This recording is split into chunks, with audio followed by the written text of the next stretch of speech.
Welcome student.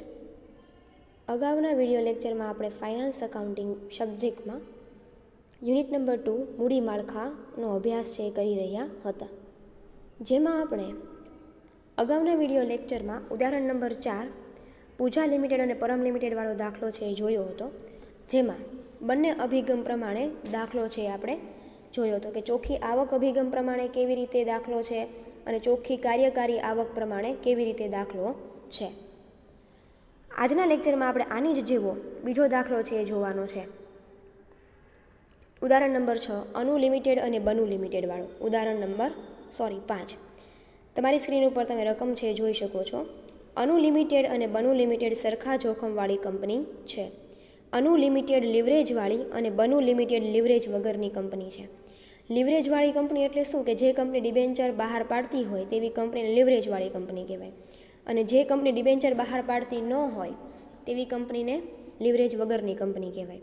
તો અનુ limited છે લિવરેજવાળી કંપની છે, એટલે કે અનુ લિમિટેડ શું કરે છે? ડિબેન્ચર બહાર પાડે છે. બનુ લિમિટેડ છે ડિબેન્ચર બહાર પાડતી નથી. અનુ લિમિટેડ 7%ના 9 લાખના ડિબેન્ચર છે બહાર પાડે છે. બંને કંપનીની રોકાયેલી મૂડી 24 લાખ છે, તેમજ વ્યાજ અને કરવેરા પહેલાંનો નફો 2,88,000 છે. ઇક્વિટી મૂડીકરણનો દર 15% છે અને કરવેરાનો દર 50% છે. એટલે કે અનુ લિમિટેડ ડિબેન્ચર બહાર પાડે છે, તો આ ડિબેન્ચર છે 7%ના 9 લાખના ડિબેન્ચર છે. બંને કંપની રોકાયેલી મૂડી એટલે કે કંપનીની કુલ મૂડી કેટલી છે? 24 લાખ છે. વ્યાજ અને કરવેરા પહેલાંનો નફો છે એ 2,88,000 છે, અને મૂડીકરણનો દર એટલે કે ઇક્વિટી મૂડી પડતરનો દર તમને આપેલો છે. ઇક્વિટી મૂડી પડતરનો દર છે એ 15% છે, બરાબર, અને કરવેરાનો દર છે 50% છે. તો ચોખ્ખી આવક અભિગમ અને ચોખ્ખી કાર્યકારી આવક અભિગમ મુજબ તમારે દાખલો ગણવાનો છે, એટલે કે બંને અભિગમનો ભેગો દાખલો છે. તો સૌથી પહેલાં આપણે ગણતરી કરીએ ચોખ્ખી આવક અભિગમ મુજબની ગણતરી. તો તમને હવે ફોર્મેટ છે એ યાદ રહી ગયું હશે. અને એક માહિતી ખાસ, કે જ્યારે તમને ઇક્વિટી મૂડીકરણનો દર આપેલો હોય ત્યારે ચોખ્ખી આવક અભિગમ પ્રમાણેનો દાખલો છે એ આપણે જોઈએ. તો પેલું છે તમને કીધું ચોખ્ખી કાર્યકારી આવક અભિગમ. ઇક્વિટી મૂડીકરણનો દર આપેલો છે એટલે તમારે સરેરાશ મૂડી પડતરનો દર છે એ શોધવાનો રહે. એટલે કે ચોખ્ખી આવક અભિગમ પ્રમાણે પેલો દાખલો બંને કંપનીની માહિતી પ્રમાણે. તમને ખ્યાલ જ છે વિગત અનુ લિમિટેડ અને બનુ લિમિટેડ. ચોખ્ખી કાર્યકારી આવક એટલે અથવા તો વ્યાજ અને કરવેરા પહેલાંનો નફો તમને આપેલો જ છે. ગયા લેક્ચરમાં આપણે દાખલો જોયો હતો, તેમાં તમને એમ કીધું હતું કે કુલ મૂડીના જેટલા ટકા હોય એ તમારે છે ચોખ્ખી કાર્યકારી આવક છે તમારે લેવાની હતી. તો અહીંયા વ્યાજ અને કરવેરા પહેલાંનો નફો છે એ 2,88,000 છે, બરાબર. તો તમારે છે સૌથી પહેલાં ફોર્મેટ પ્રમાણે શું લખવાનું? વ્યાજ અને કરવેરા પહેલાંની કમાણી બંને કંપનીમાં છે 2,88,000 આવશે. પછી બાદ કરવાનું વ્યાજ. તો વ્યાજ છે એ માત્ર અનુ લિમિટેડમાં જ બાદ થશે. શું કામ? તો કે ભાઈ અનુ લિમિટેડ એક જ ડિબેન્ચર બહાર પાડે છે, 9 લાખના 7%ના ડિબેન્ચર બહાર પાડે છે. બનુ લિમિટેડ છે ડિબેન્ચર બહાર પાડતી નથી. તો અનુ લિમિટેડ છે એ 9 લાખના 7%ના ડિબેન્ચર બહાર પાડે છે, તો 9 લાખના તમે 7% કરો એટલે કેટલું આવે? 63,000 આવે. એટલે અનુ લિમિટેડમાં વ્યાજ બાદ થશે, પરંતુ બનુ લિમિટેડમાં વ્યાજ બાદ થશે નહીં, કારણ કે બનુ લિમિટેડ છે એ કોઈપણ પ્રકારના ડિબેન્ચર છે બહાર પાડતી નથી. એટલે બનુ લિમિટેડમાં 0 અને અનુ લિમિટેડમાં માઇનસ આવશે 63,000 ડિબેન્ચરનું વ્યાજ. એટલે તમને મળે કરવેરા પહેલાંની આવક કે કમાણી, બરાબર. તો અનુ લિમિટેડની કરવેરા પહેલાંની આવક 2,88,000માંથી 63,000 બાદ થાય એટલે વધે 2,25,000, અને બનુ લિમિટેડની એઝ ઇટ ઇઝ 2,88,000. આટલું થઈ ગયું. હવે તમને કરવેરાનો દર આપેલો છે, તો કે ભાઈ હા, તમને કરવેરાનો દર આપેલો છે 50%, બરાબર. તો 50% તમારે કરવાનો, બાદ થશે કરવેરો, બરાબર. તો કરવેરો બાદ કરો એટલે કે 50% કરો. 50% કરવેરાનો દર આપેલો છે, તો 2,25,000 માઇનસ 1,12,500 કરો એટલે 50% બાદ કરો એટલે કેટલા આવે? 1,12,500. અને 2,88,000ના 50% કરો એટલે 1,44,000 આવે, અને માઇનસ કરો તો પણ કેટલા આવે? 1,44,000 જ આવશે. એટલે કે બંનેમાં 50% કરવેરો છે એ બાદ કરો. 2,25,000ના 50% કરો એટલે 1,12,500, અને બનુ લિમિટેડમાં 2,88,050 કરો એટલે 1,44,000. કરવેરા પછીની આવક તમે ગણો તો 1,12,500 અને 1,44,000 થઈ ગયું. ઓકે, હવે તમને આપ્યો છે ઇક્વિટી મૂડીકરણનો દર 15%. એટલે ભાંગ્યા શું આવશે? ચોખ્ખી આવક અભિગમ છે એટલે ભાંગ્યા આવશે ઇક્વિટી મૂડી પડતરનો દર KE. એટલે કે 1,12,500 ભાંગ્યા 15% કરવાના છે અને 1,44,000 ભાંગ્યા 15% કરવાના છે. 1,12,500 ભાંગ્યા 15% કરો એટલે 7,500 આવશે, સોરી 7,50,000 આવશે. અને 1,44,000 ભાંગ્યા 15% કરો એટલે 9,60,000 આવશે. ભાંગાકાર કરવાનો છે એટલા માટે. હવે આપણે ઇક્વિટીનું બજાર મૂલ્ય આપણને તો મળે ભાંગ્યા, મેં તમને કીધું હતું કે જ્યારે તમને ભાંગાકારમાં ઇક્વિટી મૂડી પડતરનો દર આપ્યો હોય ત્યારે તમને મળે ઇક્વિટીનું બજાર મૂલ્ય, અને જ્યારે તમને સરેરાશ મૂડી પડતરનો દર કે કુલ મૂડી પડતરનો દર આપ્યો હોય ત્યારે તમને શું મળે? તો કે ત્યારે તમને કંપનીનું મૂલ્ય મળે. બરાબર. તો મૂડીકરણનો દર, અહીંયા તમને ઇક્વિટી મૂડી પડતરનો દર આપ્યો છે એટલે 1,12,500 ભાંગ્યા 15% કરશો એટલે તમને મળશે ઇક્વિટીનું બજાર મૂલ્ય. અનુ લિમિટેડમાં આવશે 7,50,000 અને બનુ લિમિટેડમાં 1,44,000ને તમે બાદ કરો એટલે આવે, સોરી 1,44,000 ભાંગ્યા 15% કરો એટલે આવે 9,60,000. હવે પ્લસ કરવાનું છે ડિબેન્ચરનું મૂલ્ય. ચોખ્ખી આવક અભિગમ છે એટલા માટે પ્લસ કરો ડિબેન્ચરનું મૂલ્ય. તો અનુ લિમિટેડ છે કેટલા ટકાના? 9 લાખના ડિબેન્ચર 7% લેખે બહાર પાડે છે. તો આ ડિબેન્ચરનું મૂલ્ય શું કહેવાય? 9 લાખ રૂપિયા. તો અનુ લિમિટેડમાં ડિબેન્ચર છે આપેલા છે એટલે પ્લસ કરવાના આવશે ડિબેન્ચર. એટલે કે 7,50,000 પ્લસ 9 લાખ એટલે અનુ લિમિટેડનું આપણને કંપનીનું મૂલ્ય મળે 16,50,000.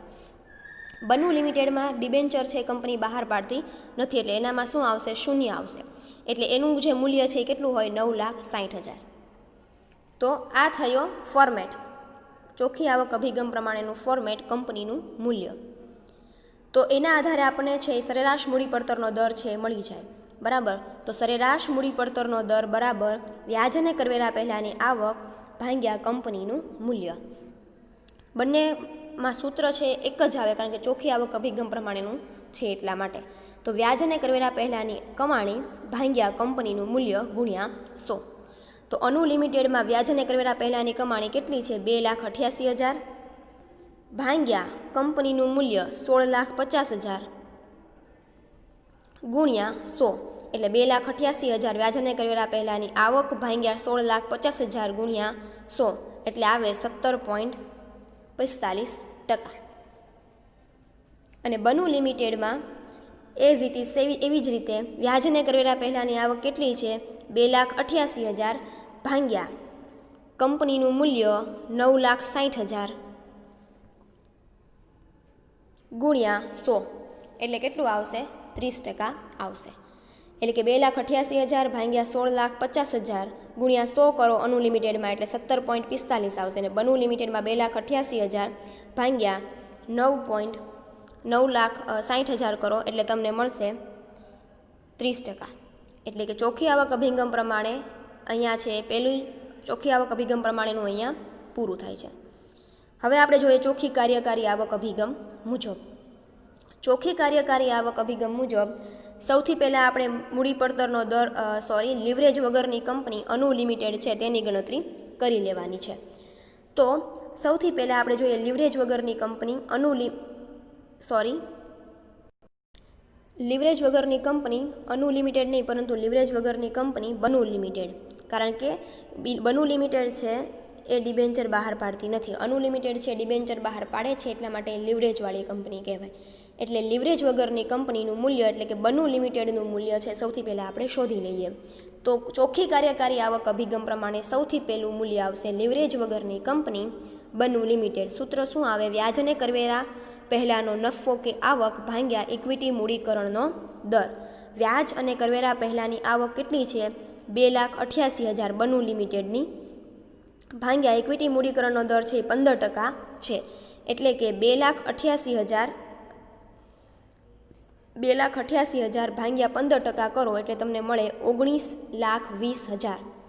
એમાંથી તમારે કરવેરાનો દર બાદ કરવાનો છે એટલે કે 1 - 0.50. બરાબર. એટલે કેટલું આવે? 0.50 આવે. એટલે જુઓ અહીંયા 19,20,000 એમના 1 - 0.50 કરો એટલે તમને 0.50 મળે.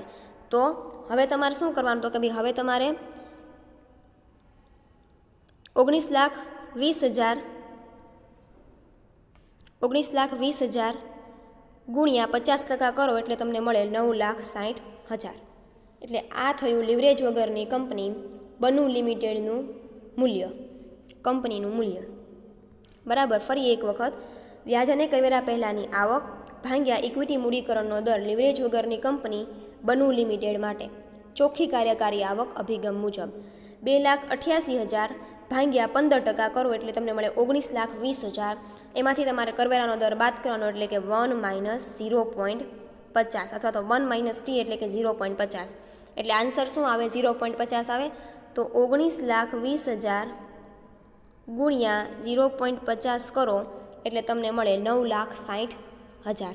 એટલે લીવરેજ વગરની કંપની બનુ લિમિટેડનું મૂલ્ય છે 9,60,000. હવે આપણે જોઈએ લીવરેજવાળી કંપની અનુ લિમિટેડનું કંપનીનું મૂલ્ય. એટલે અહીંયા છે એ શું આવશે? લીવરેજવાળી કંપની અનુ. બરાબર. તો એમાં સૂત્ર શું હોય? તો અગાઉના દાખલામાં આપણે જોયું હતું કે લીવરેજ વગરની કંપનીનું મૂલ્ય વત્તા ડિબેન્ચરની કિંમત કૌંસમાં 1 - t કૌંસ પૂરો. બરાબર. ફરી એક વખત, લીવરેજ વગરની કંપનીનું મૂલ્ય વત્તા ડિબેન્ચરનું મૂલ્ય કે ડિબેન્ચરની કિંમત કૌંસમાં 1 - t. લીવરેજ વગરની કંપનીનું મૂલ્ય આપણને ઉપર મળ્યું છે 9,60,000 એટલે એ 9,60,000 વત્તા ડિબેન્ચરનું મૂલ્ય 9 લાખ. શું કામ? તો કે કંપની 7%ના 9 લાખના ડિબેન્ચર બહાર પાડે છે. એટલે શું આવે? ડિબેન્ચરનું મૂલ્ય 9 લાખ 1 - t એટલે કે 1 - 0.50. બરાબર. તો સૌથી પહેલાં છે બાદબાકી કરવાની. 1 - 0.50 થાય એટલે વધે 0.50 એટલે કે 9,60,000 વત્તા 9 લાખ કૌંસમાં 0.50. હવે 9 લાખ ગુણ્યા 0.50 તમે કરો એટલે તમને મળશે કેટલું? તો કે ભાઈ 4,50,000. બરાબર. 9 લાખ ગુણ્યા 0.50 કરો એટલે તમને મળશે 4,50,000. એટલે હવે તમારે શું કરવાનું? તો કે ભાઈ હવે 9,60,000 વત્તા 4,50,000 કરો એટલે તમને મળે 14,10,000 અનુ લિમિટેડ એટલે કે લીવરેજવાળી કંપનીનું મૂલ્ય ચોખ્ખી કાર્યકારી આવક અભિગમ મુજબ 14,10,000. બરાબર. તો આ વાત થઈ. ફરી એક વખત અગાઉનો દાખલો જોયો તો તેના જેવો જ આ દાખલો છે, અનુ લિમિટેડ અને બનુ લિમિટેડ વાળો. બરાબર. તો આજના લેક્ચરમાં આપણે એક અનુ લિમિટેડ બનુ લિમિટેડ વાળો ચોખ્ખી આવક અભિગમ અને ચોખ્ખી કાર્યકારી આવક અભિગમ બંનેનો મિક્સ દાખલો છે આપણે જોયો છે. આજે આપણે એના પછીનો જે દાખલો છે રૂઢિગત અભિગમ પ્રમાણે એનો એક દાખલો છે, એનું એક્ઝામ્પલ પણ સાથે સાથે જોઈ લઈએ. તો રૂઢિગત અભિગમ પ્રમાણે એટલે કે તમારો જે અભિગમ છે એનો ત્રીજો રૂઢિગત અભિગમ જેને ઇંગ્લિશમાં કહેવાય છે ટ્રેડિશનલ અપ્રોચ. તો એમાં આપણે શું જોયું હતું? જ્યારે આપણે શરૂઆત કરી હતી યુનિટની ત્યારે આપણે જોયું હતું કે રૂઢિગત અભિગમમાં તમને અલગ અલગ વિકલ્પો આપેલા હોય. બરાબર. એ વિકલ્પો હોય એના આધારે તમારે કંપનીનું મૂલ્ય છે શોધવાનું હોય છે. તો તમારી સ્ક્રીન ઉપર તમને રૂઢિગત અભિગમનું પહેલું ઉદાહરણ છે એ આપેલું છે. એક્સ લિમિટેડ કંપનીની ચોખ્ખી કાર્યકારી આવક એટલે કે વ્યાજ અને કરવેરા પહેલાંનો નફો થાય 4,80,000 છે, જ્યારે કુલ મૂડીરોકાણ 30 લાખ છે. કંપનીની ચોખ્ખી કાર્યકારી આવક એટલે કે વ્યાજ અને કરવેરા પહેલાંનો નફો 30 લાખ છે અને કુલ મૂડીરોકાણ છે કંપનીની ચોખ્ખી કાર્યકારી આવક 4,80,000 છે અને કુલ મૂડીરોકાણ કેટલું છે? 30 લાખ છે. કંપનીએ 3 વિકલ્પો આપ્યા છે, જે આ તમને અહીંયા આપ્યા છે એ 3 વિકલ્પો છે. જ્યારે તમને દાખલામાં આવી રીતે 3 વિકલ્પો આપેલા હોય ત્યારે તમારે સમજવાનું કે આ દાખલો છે એ રૂઢિગત અભિગમ મુજબ છે. બરાબર. આ દાખલો છે એ કયા અભિગમ પ્રમાણે થાય? રૂઢિગત અભિગમ પ્રમાણે. કારણ કે ચોખ્ખી આવક અભિગમ અને ચોખ્ખી કાર્યકારી આવક અભિગમ બંનેમાં તમને વિકલ્પો આપવામાં આવતા નથી. અહીંયા તમને વિકલ્પો આપવામાં આવે છે. તો જુઓ, કંપનીએ છે 3 વિકલ્પો આપ્યા છે કે જ્યારે કંપની તેના મૂડી માળખામાં કોઈ દેવું ના હોય ત્યારે ઇક્વિટી મૂડીકરણનો દર 12% છે. એટલે કે કંપનીના મૂડી માળખામાં ડિબેન્ચર કંપની બહાર જ ન પાડતી હોય ત્યારે કંપનીનો જે ઇક્વિટી મૂડી પડતરનો દર છે એ કેટલા ટકા છે? 12% છે. જ્યારે કંપની ઇક્વિટી શેરના બદલામાં 10 લાખના 8% ડિબેન્ચર બહાર પાડે છે ત્યારે ઇક્વિટી મૂડીકરણનો દર 12.5% છે. એટલે કે કંપનીનું કુલ મૂડીરોકાણ કેટલું છે? 30 લાખનું છે. તેમાંથી કંપની 10 લાખના છે એ શું કરે છે? ડિબેન્ચર બહાર પાડે છે, અને બાકીના જે છે એનું શું બહાર પાડે છે? ઇક્વિટી બહાર પાડે છે. એટલે કે 10 લાખ કંપનીનું કુલ મૂડીરોકાણ 30 લાખ હોય, તેમાંથી કંપની 10 લાખના ડિબેન્ચર બહાર પાડે તો ઇક્વિટી શેર કેટલા બહાર પાડ્યા હોય? 20 લાખ બહાર પાડ્યા હોય. અને ત્રીજો વિકલ્પ એવો છે કે જો કંપની 18 લાખના 10%ના ડિબેન્ચર બહાર પાડે તો ઇક્વિટી મૂડીકરણનો દર 15% થાય છે. ત્રણેય કિસ્સાઓમાં રૂઢિગત અભિગમ મુજબ ઇક્વિટી શેરની રૂઢિગત અભિગમ મુજબ મૂડી પડતર અને કંપનીનું કે પેઢીનું મૂલ્ય શોધો. ત્રણેય કિસ્સાઓમાં એટલે કે ત્રણેય વિકલ્પોને ધ્યાનમાં રાખી અને તમારે મૂડી પડતરનો દર અને પેઢીનું મૂલ્ય છે એ શોધવાનું છે. તો સૌથી પહેલાં છે કુલ. હવે જુઓ, અહીંયા સૌથી પહેલાં તમારે શું કરવું પડશે? મૂડી માળખું છે તૈયાર કરવું પડશે. મૂડી માળખું તૈયાર કરવું પડશે. કેવી રીતે? તો કે ભાઈ તમને 3 વિકલ્પો આપ્યા છે એટલા માટે તમારે રૂઢિગત અભિગમમાં સૌથી પહેલાં છે એ મૂડી માળખું છે એ તૈયાર કરવાનું છે. હવે કેવી રીતે મૂડી માળખું તૈયાર કરવાનું? તો કે સૌથી પહેલાં આપણે એ જોઈ લઈએ કંપનીનું કુલ રોકાણ કેટલું છે? 30 લાખ છે, બરાબર? તો અહીંયા સૌથી પહેલાં ઉપર લખી નાખવાનું કંપનીનું કુલ રોકાણ છે એ 30 લાખ છે. પછી આપવાનું હેડિંગ મૂડી માળખું. પછી એમાં પેલી વિગત, બીજું છે વિકલ્પ નંબર 1, વિકલ્પ નંબર 2 ને વિકલ્પ નંબર 3, બરાબર? શું કામ? તો કે તમે કંપનીએ 3 વિકલ્પો આપ્યા છે. વિકલ્પ નંબર 1 છે એમાં તમને ઉપર એવું કીધું છે કે કંપની તેના મૂડી માળખામાં કોઈ પણ દેવું બહાર પાડતી નથી. એટલે જેટલા તમારું કુલ રોકાણ છે એ બધાના કંપની શું કરતી હશે? ડિબેન્ચર નહીં, ઇક્વિટી શેર બહાર પાડે છે. એટલે જુઓ, પહેલો વિકલ્પ છે ને અહીંયા કીધેલો જ છે કે ડિબેન્ચર છે એ કંપની બહાર પાડતી નથી. વિકલ્પ નંબર 1માં કંપની ડિબેન્ચર બહાર પાડતી નથી. તો જુઓ, કુલ મૂડીરોકાણ 30 લાખ બાદ કરવાના ડિબેન્ચર, કંપની કોઈ ડિબેન્ચર બહાર પાડતી નથી એટલે એનું શૂન્ય આવશે. એટલે જુઓ, કુલ મૂડીરોકાણમાંથી ડિબેન્ચર છે એ કંપની કોઈ પણ પ્રકારના બહાર પાડતી ન હોય તો આ બધા શું હોય? ઇક્વિટી શેર હોય. એટલે તો ઇક્વિટી શેરની સંખ્યા કેટલી થઈ? 30 લાખ થઈ વિકલ્પ નંબર 1માં, બરાબર?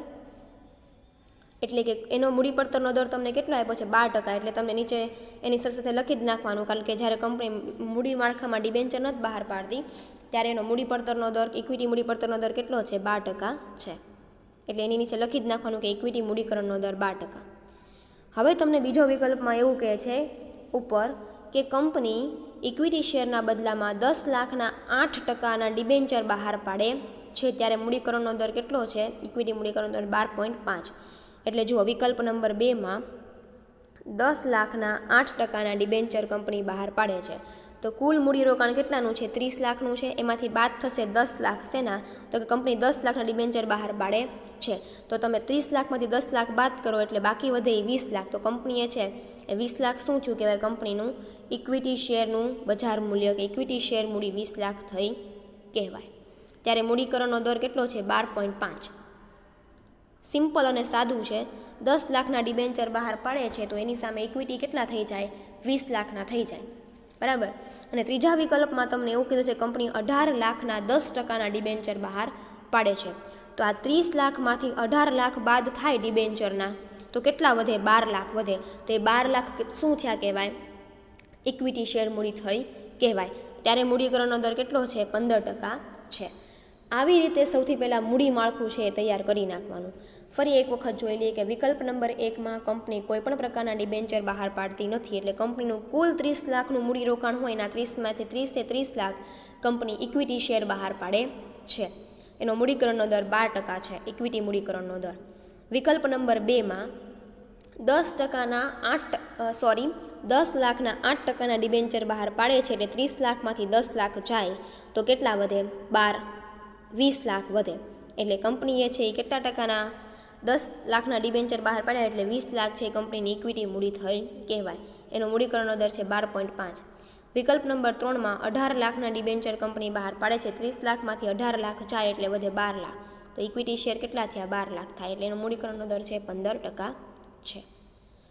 હવે રૂઢિગત અભિગમનું એક આખું પત્રક છે એ તૈયાર કરવાનું છે. મૂડી માળખું છે એ પૂરું થઈ ગયું. આ મૂડી માળખું સમજાઈ જાય તો રૂઢિગત અભિગમ તો મૂડી માળખું છે એનો અભ્યાસ કર્યા પછી હવે આપણે જોઈએ કે એક્સ લિમિટેડનું રૂઢિગત અભિગમ પ્રમાણેનું પત્રક. તો રૂઢિગત અભિગમ પ્રમાણે 3 વિકલ્પો છે એ તમને આપેલા છે. એ 3 વિકલ્પો છે એ તમારે રૂઢિગત અભિગમમાં સૌથી પહેલાં ફોર્મેટમાં લખવાના છે. તો સૌથી પહેલું આવશે વિગતની કોલમ, પછી વિકલ્પ 1, વિકલ્પ 2 અને વિકલ્પ 3.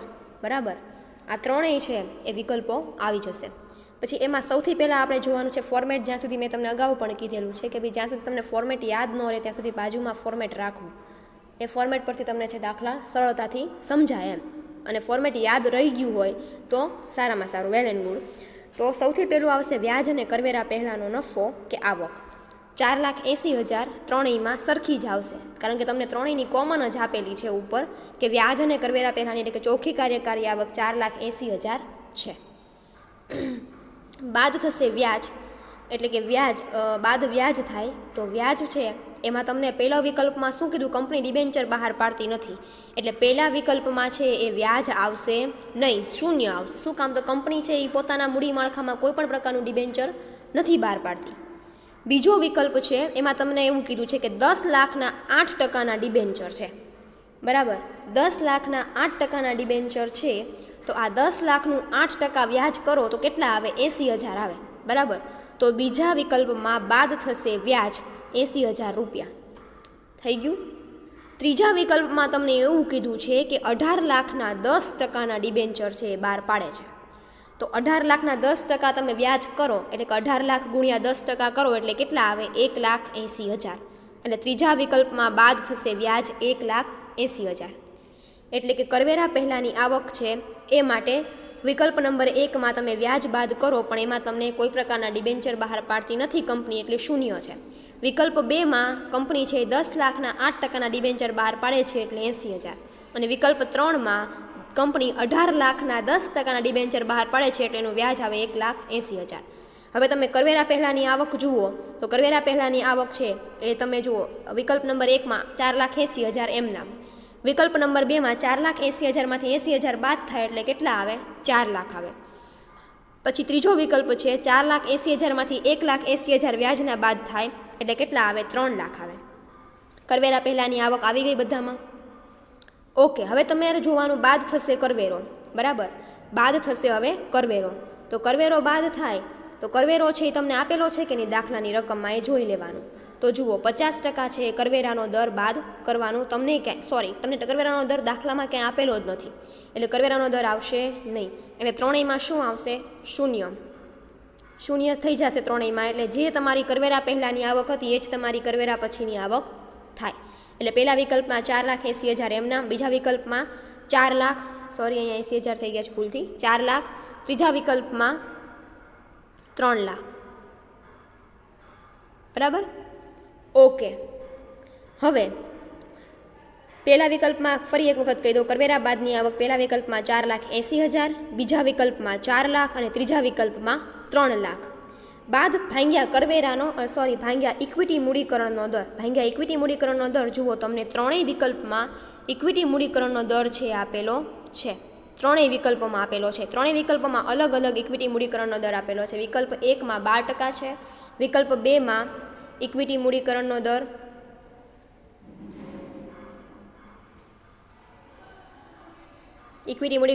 છે એ 12.5% છે અને ત્રીજા વિકલ્પમાં છે એ 15% છે. તો કરવેરા બાદની આવક છે ભાંગ્યા ઇક્વિટી મૂડીકરણનો દર કરવાનો છે. તો પહેલા વિકલ્પમાં 12%, બીજા વિકલ્પમાં 12.5% અને ત્રીજા વિકલ્પમાં 15%. ભાંગ્યા ઇક્વિટી મૂડીકરણનો દર કરો 4,80,000 ભાંગ્યા 12% કરો એટલે તમને પહેલા વિકલ્પમાં મળશે 4 લાખ, બીજા વિકલ્પમાં 4 લાખ ભાંગ્યા 12.5% એટલે 32 લાખ અને ત્રીજા વિકલ્પમાં 3 લાખ ભાંગ્યા 15% કરો એટલે મળે 20 લાખ. એટલે તમને એ શું મળ્યું? ઇક્વિટી શેરનું બજાર મૂલ્ય મળ્યું. બરાબર, ઇક્વિટી શેરનું બજાર મૂલ્ય વત્તા તમે ડિવેન્ચરનું બજાર મૂલ્ય કરો એટલે તમને શું મળશે કંપનીનું કુલ મૂલ્ય કે કંપનીનું મૂલ્ય. તો 4 લાખ છે એ વિકલ્પ નંબર 1માં 4 લાખ છે, તો ઇક્વિટીનું મૂલ્ય છે તમને 4 લાખ મળ્યું છે, તો એમાં તમે ડિબેન્ચરનું મૂલ્ય પ્લસ કરો, પરંતુ વિકલ્પ 1માં કંપની કોઈ પ્રકારના ડિબેન્ચર બહાર પાડતી નથી, એટલે 4 લાખ જ કંપનીનું મૂલ્ય આવશે. વિકલ્પ નંબર 2માં તમે જુઓ કંપની 10 લાખના ડિબેન્ચર બહાર પાડે છે, એટલે કે વિકલ્પ નંબર 2માં ઇક્વિટી શેરનું બજાર મૂલ્ય 32 લાખ વત્તા 10 લાખ કરો એટલે તમને મળે 42 લાખ. અને ત્રીજા વિકલ્પમાં 20 લાખ વત્તા 18 લાખ છે એ તમારું ડિબેન્ચરનું મૂલ્ય છે, તો 20 લાખ વત્તા 18 લાખ એટલે શું આવે? 38 લાખ આવે. એટલે આ થયું કંપનીનું મૂલ્ય. તમે જે અગાઉ દાખલો જોવો છો એ જ પ્રમાણેનો દાખલો છે, પણ માત્ર તમારા વિકલ્પો છે એ વધી જાય છે, અને મૂડીકરણનો દર તમને જે આપ્યો હોય એ પ્રમાણે તમારે ભાગાકારમાં મૂડીકરણનો દર છે એ લેવાનો થાય.